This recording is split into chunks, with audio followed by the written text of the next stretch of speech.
Hello, എല്ലാവർക്കും നമസ്കാരം. ഇത് രണ്ട് വലിയ ചേരപ്പാമ്പുകൾ കെട്ടുപിണഞ്ഞ് കിടക്കുന്നതായിട്ടുള്ള ദൃശ്യമാണ്. രണ്ട് വലിയ പാമ്പുകൾ ഇതുപോലെ ശരീരം പരസ്പരം ചുറ്റിപ്പിണഞ്ഞ് ഉയർന്നു നിൽക്കാൻ ശ്രമിക്കുന്നതും തമ്മിൽ ശക്തി പരീക്ഷിക്കുന്നത് പോലെയുള്ള കാഴ്ചകളുമൊക്കെ നമുക്ക് ഈ വീഡിയോയിലൂടെ കാണാം. വളരെ അപൂർവമായിട്ട് മാത്രം കാണാൻ പറ്റുന്ന ഒരു കാഴ്ചയാണിത്. ഇത്തരത്തിലുള്ള പെരുമാറ്റം പലപ്പോഴും ആൺപാമ്പുകൾ പെൺപാമ്പിനായി നടത്തുന്ന പോരാട്ടമായിരിക്കാം.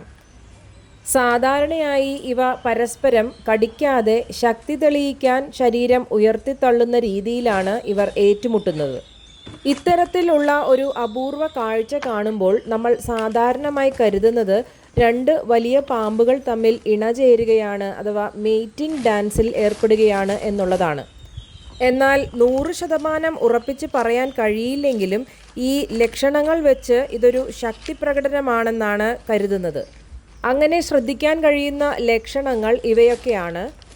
രണ്ട് പാമ്പുകളും ശരീരത്തിൻ്റെ മുൻഭാഗം ഉയർത്തി നിൽക്കുന്നു. പിന്നെ പരസ്പരം ചുറ്റിപ്പിണഞ്ഞ് ഒരാളെ മറ്റേയാൾ താഴേക്ക് തള്ളിയിടുവാൻ ശ്രമിക്കുന്നു. ഇത് ശക്തി തെളിയിക്കാനുള്ള ഒരു മത്സരമായിട്ടാണ് കാണുന്നത്. പാമ്പുകളുടെ പ്രജനന കാലത്ത് പെൺപാമ്പിനായി രണ്ട് ആൺപാമ്പുകൾ തമ്മിൽ ഇത്തരത്തിലുള്ള പോരാട്ടം സാധാരണമാണ്. ഇനി ഇണചേരലാണെങ്കിൽ, അതായത് ഇതിന് കുറഞ്ഞ സാധ്യതയാണ് എങ്കിൽ പോലും ഇണചേരലാണെങ്കിൽ ആൺപാമ്പ് പെൺപാമ്പിനെ പിന്തുടർന്ന് അതിൻ്റെ ശരീരത്തിനോട് ചേർന്ന് സഞ്ചരിക്കും. പാമ്പുകൾ നിലത്തോട് ചേർന്നായിരിക്കും കൂടുതൽ സമയവും കാണുക.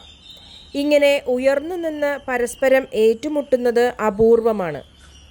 കാഴ്ചയിൽ ഇങ്ങനെ ചുറ്റിപ്പിണഞ്ഞ് കിടക്കുമ്പോൾ നമുക്ക് ഇണചേരലായി തോന്നാമെങ്കിലും യഥാർത്ഥത്തിൽ ഇത് ശക്തി തെളിയിക്കുന്ന സ്വാഭാവികമായ ഒരു പെരുമാറ്റമായിട്ടാണ് സാധാരണയായി ഇത് കണ്ടുവരുന്നത്. ഇങ്ങനെയുള്ള പോരാട്ടത്തിൽ ഇവ പരസ്പരം കടിക്കാറില്ല. ഗുരുതരമായി പരിക്കേൽപ്പിക്കുക പോലും ചെയ്യാറില്ല. ഇത് ശക്തിയും ആധിപത്യവും തെളിയിക്കുന്ന ഒരു സ്വാഭാവിക മത്സരമാണ്. വിജയിക്കുന്ന ആൺപാമ്പിന് സമീപത്തുള്ള പെൺപാമ്പുമായി ഇണചേരാനുള്ള അവസരം ലഭിക്കും. അതിനാൽ ഈ പോരാട്ടം പ്രദേശം സംരക്ഷിക്കുന്നതിനേക്കാൾ പ്രജനനവുമായി ബന്ധപ്പെട്ട ഒരു മത്സരമായിട്ടാണ് കണക്കാക്കുന്നത്. ചേരപ്പാമ്പ് അഥവാ റാറ്റ് സ്നേക്ക് വിഷമില്ലാത്ത പാമ്പുകളാണ്. ഇവ എലികളുടെയും മറ്റു ചെറുജീവികളുടെയും എണ്ണം നിയന്ത്രിച്ച് പ്രകൃതിയുടെ സന്തുലിതാവസ്ഥ നിലനിർത്തുന്നതിന് ഒരു പ്രധാന പങ്ക് വഹിക്കുന്നു. അതിനാൽ ഇത്തരത്തിലുള്ള കാഴ്ചകൾ കാണുമ്പോൾ പാമ്പുകളെ ശല്യപ്പെടുത്താതെയും സുരക്ഷിതമായ അകലം പാലിച്ച് അവയെ നിരീക്ഷിക്കുകയും ചെയ്യുന്നതാണ് ഏറ്റവും നല്ലത്. നിങ്ങൾക്ക് ഇതിനെക്കുറിച്ച് കൂടുതൽ അറിവുകളുണ്ടെങ്കിൽ കമൻറ്റ് ബോക്സിലൂടെ അറിയിക്കുക. വീഡിയോ ഇഷ്ടപ്പെട്ടാൽ ലൈക്കും സബ്സ്ക്രൈബും ചെയ്യണേ.